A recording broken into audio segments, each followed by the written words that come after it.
Good morning সবাইকে। তো আজকে ছিল টিচার্স ডে আর প্লাস আমার বোনের বার্থডে। তো দুটো যখন একসাথে পড়ে সত্যি খুব প্রবলেম হয়। তো ফার্স্টে বেরিয়ে চলে গেছিলাম কেকের দোকানে। তো গিয়ে দেখছি টিচার্স ডের কেক প্রায় সবই শেষ, লাস্টে এই কেকটাই নিতে হলো। তারপরে ক্লাসে গিয়ে দেখছি সবাই বসে আছে, নতুন অনেক অনেক সব স্টুডেন্টরা ভর্তি হয়েছে আর ওরা খুব ভালো, খুব মিশুকে। মানে আমরা যে সিনিয়র ব্যাচের মেয়েরা, যে আমরা পুরনো মেয়েরা আমরা গেছি, যে আমাদের দেখে অ্যাটিটিউড না ওসব কিছু না, সত্যি ওরা খুব ভালো, আমাদের সাথে খুব তাড়াতাড়ি মিলে গেছিলো। আর গিয়ে দেখছি ডেকোরেশন তখন কমপ্লিট হয়নি, কারণ আরও পরে দুটো মেয়ে আসার কথা ছিল। তো ওরা তখন আসেনি বলে তো ডেকোরেশনটা করতে দেরি হয়ে গেছিলো। তারপর ওরা আসাতে আমরা সবাই মিলে হেল্প করছিলাম যাতে তাড়াতাড়ি সাজানো হয়। তো এই যে দিদির টেবিল ফেবিল সব সাজানো কমপ্লিট, এবার দিদির আসার অপেক্ষায় সব বসেছিলাম। আর এই যে চম্পাকলি ফুলকুমারী সে যে ঘুরে বেড়াচ্ছে সবার মাঝখানে। তো তারপরেই দেখতে দেখতে দিদির এন্ট্রি হলো। দিদি তো মনে হয় অবাক হয়ে গেছে সবাইকে দেখে। আর দিদি কিন্তু মানে বুঝতে পারিনি যে আমি গেছি, আমি কিন্তু পেছনে লুকিয়েছিলাম।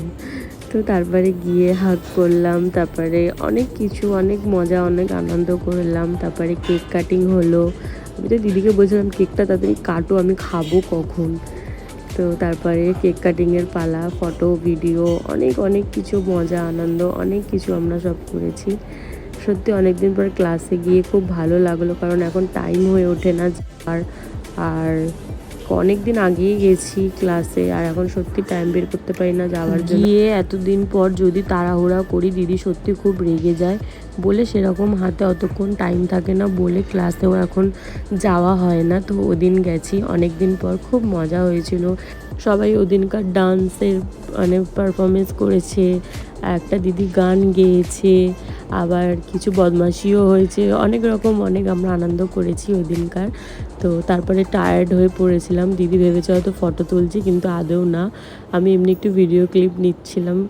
তো তারপরেই চলে আসলাম খাওয়া দাওয়ার পালায়। তো সবাই বসে পড়েছে, তো আমি সবাইকে খাবারটা সার্ভ করছিলাম আর দিদি ভিডিও করে দিচ্ছিলো আমার। আর সবাই তো আমাকে বলছিলো আমি নাকি ভান্ডারা বাটছিলাম, না সেরকম কিছু না, সবটাই দিদি করেছে।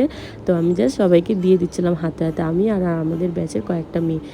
তো তারপরে বাড়িতে চলে এসেছি, কারণ আসার পথে আর ভিডিওটা কন্টিনিউ করিনি। আর বাড়িতে চলে এসেছি কারণ আবার আমাকে রেডি ফেডি হয়ে বেরাতে হবে, ড্রেস চেঞ্জ করে আবার বেরাতে হবে বোনের বাড়িতে, যেহেতু বোনের বার্থডে।